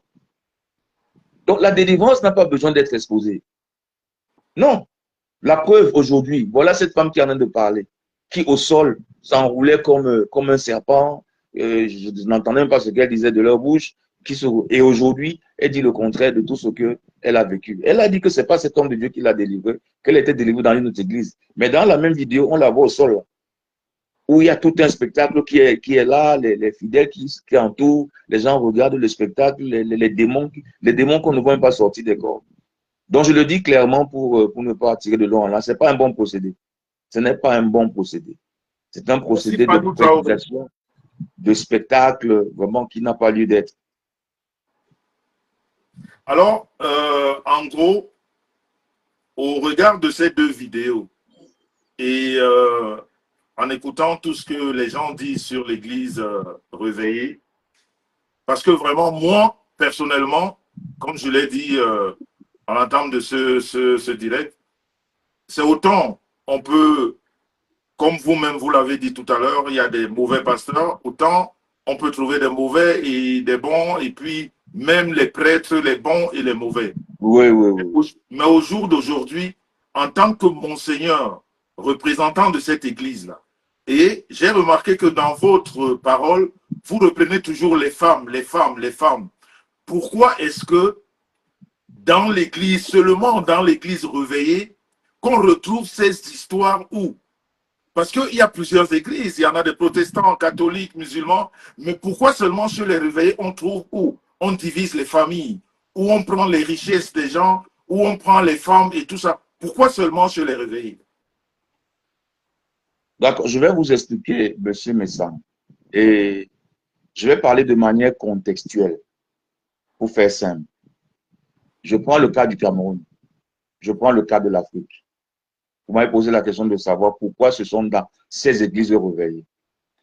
Pourquoi? Parce qu'en réalité, en Afrique, généralement, ces églises ne sont pas réglementées. Il faut qu'on le dise sincèrement. Elles ne sont pas réglementées. Pourquoi vous ne pouvez pas trouver ces cas, par exemple, à l'église catholique? Vous ne pouvez pas trouver ces cas à l'église catholique. Pourquoi? Parce que les prêtres sont formés. Je dis, les prêtres sont formés. Il sort de l'école, il a son bac plus, il va au séminaire, il suit un canevas académique, théologique. Il est formé pendant des années avant de devenir prêtre. Ça veut dire qu'il y a un certain nombre de mécanismes, un certain mécanisme qui est mis sur place pour qu'il soit encadré, qu'il soit préparé. Et c'est pour ça que c'est rare de trouver ce genre de scandale au milieu de l'Église catholique. Ce n'est pas que ça n'existe pas. Ça existe bel et bien. Mais l'Église catholique est l'une des églises qui a une très bonne formation. Parce qu'ils ont même la connaissance de la couverture. Vous n'allez jamais entendre qu'il y a un prêtre catholique qui a commis un acte qui est exposé comme ce qu'on voit dans la toile. C'est difficile. Ils se couvrent même entre eux d'ailleurs. Mais les églises réveillées, c'est quoi? Quelqu'un aujourd'hui se lève un matin. Il te dit qu'il a vu Jésus dans la nuit.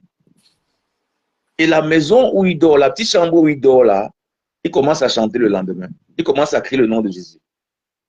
Et ce qui attire beaucoup de pasteurs aujourd'hui dans ce secteur d'église réveillée, sans choquer des pasteurs, c'est la pauvreté, c'est la misère.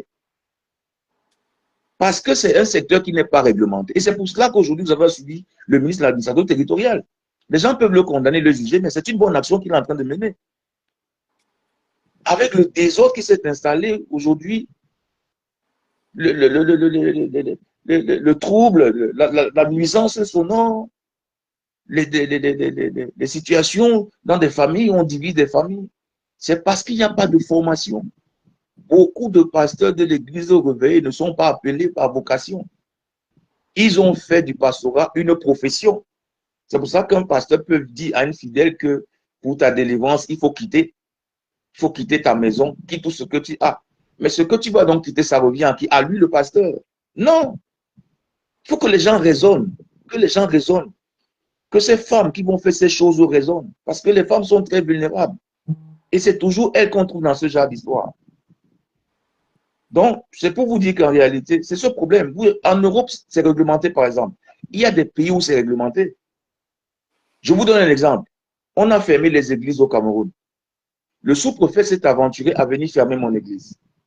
Mais vous savez quoi? Je vous dis, je suis le seul pasteur dans tout ce secteur qui a tous ces documents. Même les licences théologiques, j'ai envoyé. Le sous-professeur s'est rendu compte que mais, toutes les églises du secteur, les gens n'ont pas de documents. Mais ils sont là, ils font des bruits, ils évangélisent. Comment tu peux être un pasteur? Tu n'as pas une formation théologique. Tu n'as aucun document, un décret qui atteste que tu es autorisé à exercer. Donc, c'est ça qui crée le problème au niveau des églises réveillées. Et je dis merci à Dieu. Pourquoi? Parce qu'aujourd'hui, au Cameroun, l'administration territoriale est en train de vouloir réglementer des choses pour que vraiment ces scandales qu'on vit tous les jours, on puisse plus voir cela. Donc, pour répondre à ta question, c'est le problème majeur aujourd'hui, en fait.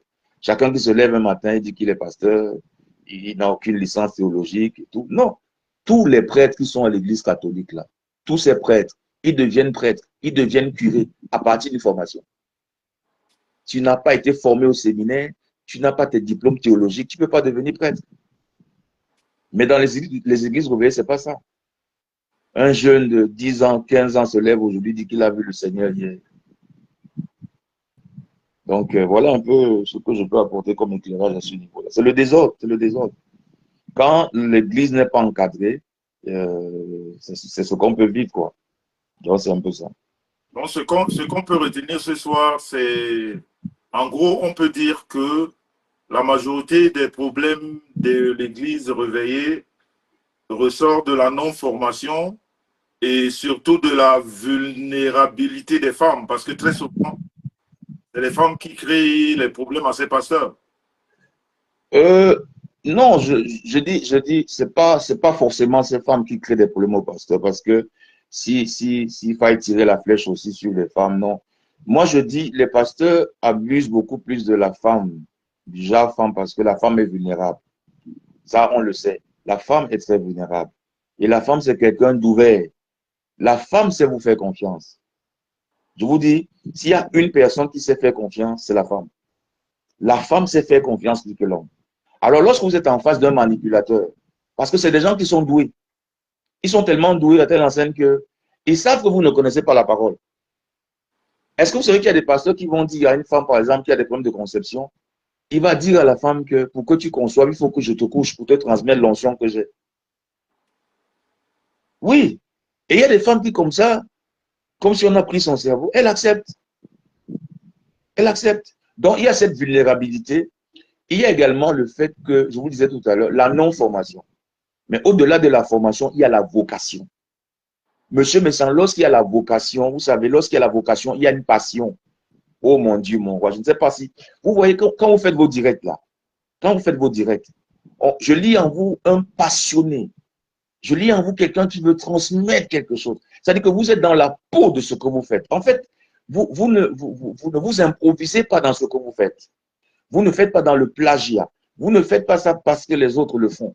Vous le faites parce que c'est l'essence même de votre vie. C'est ce dont encore vous avez été appelé. Donc, il y a ce problème. Quand les gens ne sont pas appelés par cette vocation, ils peuvent faire tout ce désordre. Je vous dis la satisfaction, le bonheur d'un pasteur, la joie d'un pasteur, c'est de savoir qu'il a prié pour une fidèle et Dieu a exaucé. Le bonheur, c'est de savoir que tu as suivi les malades, tu as prié pour des gens, tu as aidé les gens dans ce que tu peux faire et qu'il y a les résultats. Ce n'est pas estorquer l'argent aux gens. Je vous dis, je répète encore ce que j'ai dit à l'entame de mes propos. Monsieur Messan, lorsque Dieu donne la vision, il vous donne la provision. Vous me connaissez. Je suis le fruit de cette expérience. Les gens aujourd'hui peuvent dire, mais comment il fait? Il a mis les mains quelque part. Comment? Non, écoutez, ce que vous pouvez manger en 33 ans, ne cherchez pas à le manger en 3 ans. Vous allez détruire votre destinée. Parce que lorsque le temps de la faveur arrive, Dieu se souviendra de tous vos sacrifices. Donc, Jésus est notre modèle. Il est mort à la croix pour nous. Nous, les pasteurs, on doit être là pour être des sacrifices pour les autres. Pas qu'eux, ils soient des sacrifices pour nous. Donc, il y a un problème de formation. Il y a un problème de vocation. Et le fait que les pasteurs profitent de la vulnérabilité des femmes. Et l'autre point que je vais révéler également et relever ici, c'est que le diable utilise beaucoup de femmes dans l'église pour renverser le ministère des pasteurs. Il y a beaucoup de femmes que le diable utilise. Il y a également cela. Parce que lorsqu'un pasteur n'est pas préparé à cette éventualité de séduction et autres, l'église va se retrouver dans ce que nous voyons aujourd'hui dans la toile. Donc, il y a la formation, il y a la vocation, la vulnérabilité des femmes et aussi que le diable utilise beaucoup de femmes pour détruire des pasteurs. Voilà un peu ce que je pouvais ajouter. Ok. Pour ne pas retenir longtemps, Monseigneur, je voudrais juste résumer devant lui pour pas que, peut-être que après on dise j'ai dit des choses qui ne sont pas vraies. Monseigneur nous a dit ce soir, concernant les églises réveillées, si je ne le décris pas bien, Monseigneur, vous me recadrez. Il nous Oui. a dit, quand un pasteur commence à vous réclamer de l'eau, acheter ceci pour changer pour prier pour vous, c'est-à-dire, quand un pasteur commence à vous réclamer certaines choses, sortez de cette église, ce n'est pas une bonne église. En gros, hein, pour ne pas rentrer vraiment dans les détails, quand un pasteur commence à vous réclamer des choses, on n'a pas besoin d'acheter du sel, d'aller égorger un mouton, de faire des sacrifices pour avoir la délivrance. En gros, c'est ce que mon Seigneur nous dit ce soir. Et un pasteur n'a pas besoin de vous dire que pour changer de vie, donnez-lui tout ce que vous avez. Et comme ça, votre vie sera sortie. En gros, un pasteur n'a pas besoin de tout ça. Donc, pour vous qui avez, ou alors depuis hier ou depuis ce matin, les peurs d'aller vers les églises réveillées et tout, moi, je vous l'ai dit dès l'entame de ce direct, la curiosité, c'est quelque chose de bien. C'est trop facile de détourner une âme facile, une âme faible, mais le mieux, c'est d'aller le vivre toi-même et que tu fasses un constat personnel. Moi, je ne peux pas jeter la pierre sur les églises réveillées parce qu'il y en a qui trouvent leur bonheur. Je l'ai dit et je le répète encore ici. En même temps, on peut détourner les gens et puis qu'ils deviennent... voilà. Mais sans oublier que ça aussi, peut-être, Monseigneur, ça vous a échappé. J'ai dit tout à l'heure que c'est le malade qui va vers le médecin. Très souvent, ces femmes que vous avez évoquées, c'est des femmes qui viennent très souvent avec des problèmes, qui ont eu des vies peut-être très compliquées. Oui, oui, oui, bien sûr. Voilà, et qui viennent avec pas mal de problèmes. Et quand elles tombent sur des pasteurs, comme on les appelle, les bonbons pasteurs, et bien ça se passe comme ça s'est passé. Oui, Mais pourtant, c'est justement pour cela que je vous parlais de la vulnérabilité des femmes. Quand elles viennent avec ces fardeaux, ces pasteurs en profitent de leur vulnérabilité. Parce qu'elle est malade, elle a besoin de solutions. Et le pasteur profite donc en ce moment-là de sa vulnérabilité pour l'abuser. mais pasteur, Monseigneur, Oui. vraiment la dernière question. Quand un pasteur vous dit, euh, pour remplir votre éducation, entre parenthèses, chrétienne, je veux dire d'une femme, hein, qui rentre dans une église réveillée et qui ne vient pas, en fait, son mari ne vient pas avec elle. Et un pasteur lui dit, le mieux pour toi serait de quitter cet homme parce qu'il t'empêche de progresser spirituellement. Quel conseil pourrais-tu donner à ce genre de chrétien? Parce que c'est des choses qui arrivent aussi. Je vais d'abord dire que ce pasteur qui donne ce genre de conseil à cette femme, c'est un sorcier. C'est un sorcier. C'est un sorcier. Parce que la Bible est claire. L'homme quittera son père, sa mère s'attachera, sa famille deviendront une seule chair. Nous ne sommes pas liés au nom d'une religion, ou pour faire simple, au nom d'une église. Nous sommes liés au nom du Seigneur par le lien sacré du mariage. Ce n'est pas l'église qui nous appelle à nous marier. C'est le Seigneur qui nous appelle à nous marier. Maintenant, lorsque nous avons fait le choix d'appartenir à une congrégation, ce n'est pas une obligation. Nous n'avons pas l'obligation de ramener notre mari au concept de notre choix. Non. Si nous estimons que nous sommes dans le meilleur chemin, moi, en tant que pasteur, ce que je vais dire à la femme, c'est quoi? C'est de prier pour son mari, c'est tout. Que le mari ait la connaissance de Dieu.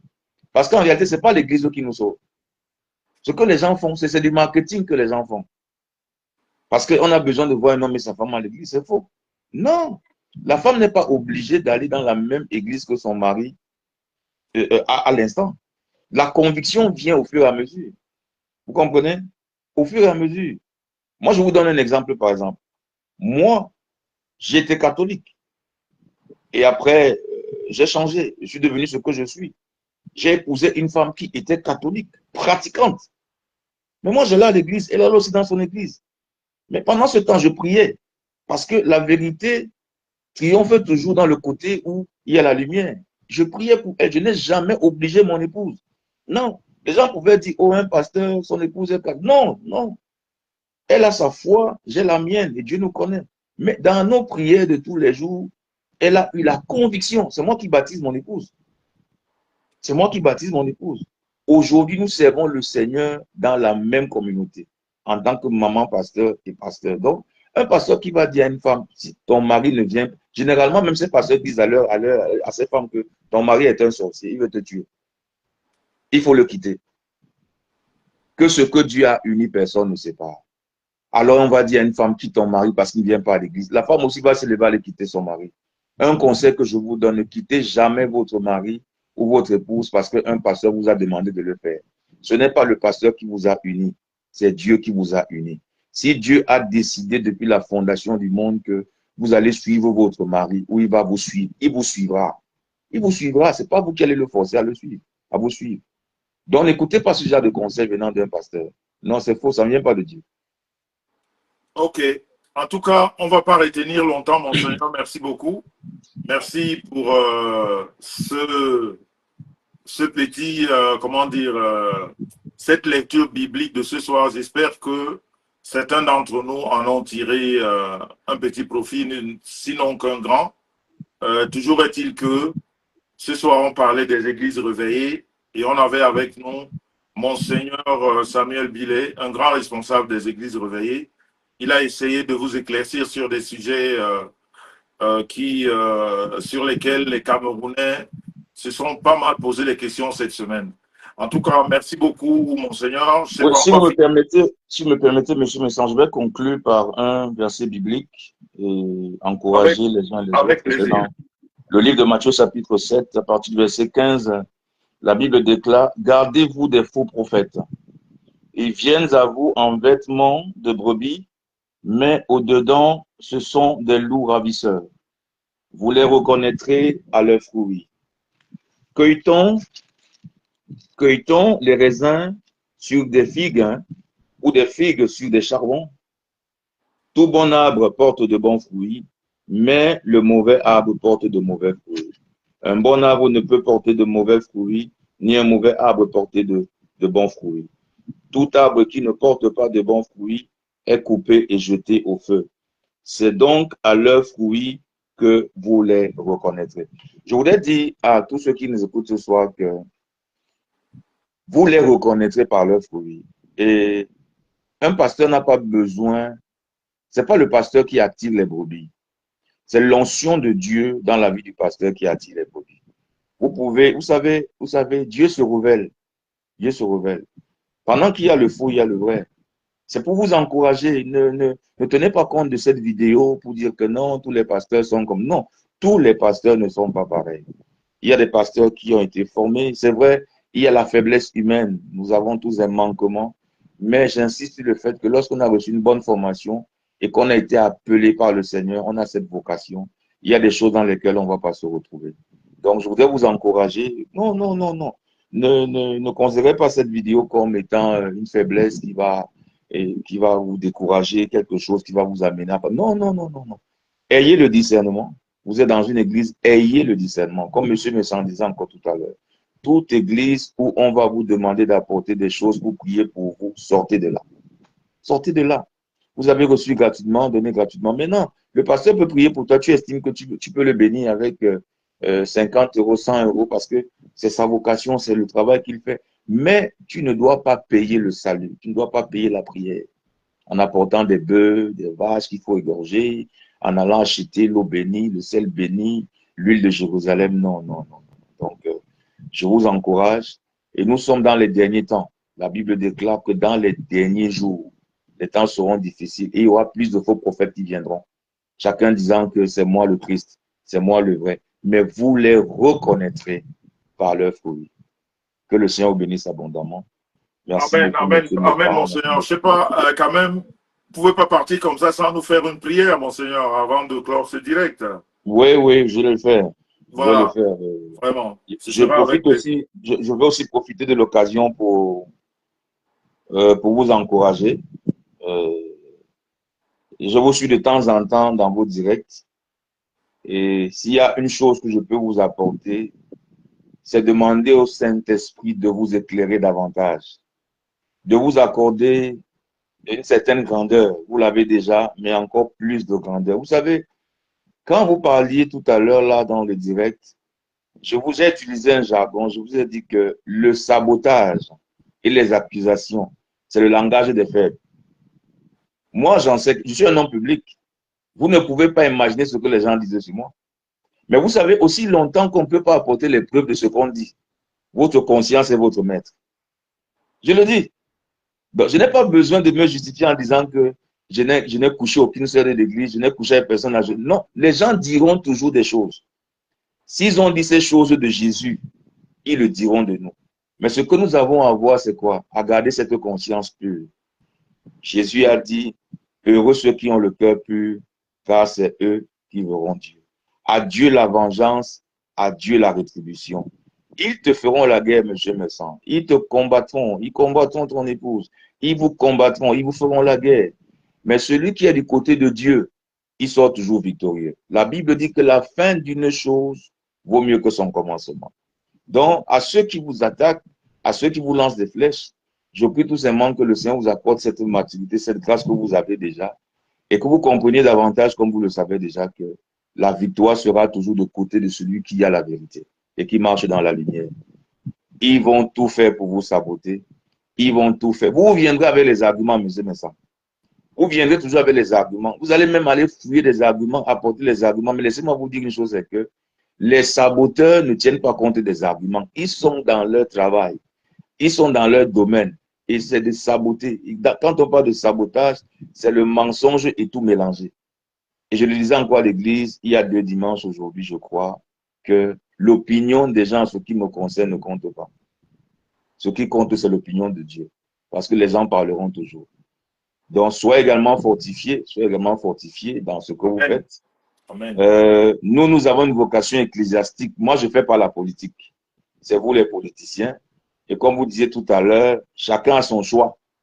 Chacun a son choix. Tout à fait. Vous avez fait votre choix au niveau de la politique. Et c'est nos choix qui détermineront notre avenir et l'avenir de ce qui est tout autour de nous. Donc, soyez encouragés, soyez fortifiés, monsieur Messan. Demeurez cette lumière qui éclaire, cette lumière qui éclaire. Demeurez ce papa qui est un modèle et sur qui les gens comptent. Soyez un berger. Soyez un berger. Donc, beaucoup de force et de courage à vous. Et que la main de Dieu continue à demeurer sur vous. Les gens sont méchants, les gens sont cruels. Mais je peux le dire en tant qu'homme de Dieu, toute arme forgée contre vous et votre famille sera nulle et sans effet au nom de Jésus. Je dis, votre chair est amère. La chair de vos enfants est amère. Je vous rends invisible dans le monde des ténèbres, quels que soient les émetteurs, les miroirs sataniques dans lesquels on vous a vous localisé. Je casse ces miroirs maintenant au nom puissant de Jésus-Christ. Amen. Dieu vous donne la victoire. Demeurez bénis. Je vais prier. Éternel, je te bénis, je te rends grâce pour ce direct. Et je te dis merci particulièrement pour ton fils, Jean-Luc Messan, qui a pris de ce temps qui t'appartient et dont toi tu es, parce que tu es le temps et tu es dans le temps, pour pouvoir éclairer les lanternes des uns et des autres en matière d'église, qui aujourd'hui crée la confusion. Mais ta parole déclare dans Jean 8,32 que vous connaîtrez la vérité et la vérité vous affranchira. Tu nous as laissé dans le Saint-Esprit pour nous conduire dans toute la vérité. Je voudrais prier ici, Seigneur, pour toutes ces femmes, pour tous ces hommes qui ont été abusés par ces faux pasteurs, qui ont été manipulés, pour ces familles qui ont été détruites. Oh Seigneur, je crois et j'ai cette espérance que tu as la capacité de reconstruire ce qui a été détruit. Je prie pour la reconstruction, je prie pour la réconciliation. Je prie que les blessures qui ont été reçues, tu puisses les penser au nom de Jésus-Christ, Que ceux qui sont tombés, qui puissent être relevés et qu'ils continuent la marche avec toi. Je te dis merci, je te rends grâce parce que tu es la vérité, tu es le triomphe et tu es la victoire. Je bénis chaque personne qui a été connectée à ce direct et je prie qu'en ce 7e mois qui est le mois du repos, Seigneur, sous le son de ma voix, à partir de ce direct, que quelqu'un revienne témoigner que tu as touché dans sa vie de manière positive.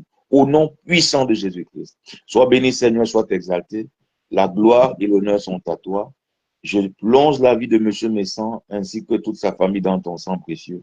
Et je te bénis pour ce qu'il fait pour la vie de ton peuple. Honneur et gloire à toi, éternel mon Dieu, mon roi. C'est dans le nom puissant de Jésus-Christ que j'ai prié, au nom du Père, au nom du Fils, au nom du Saint-Esprit.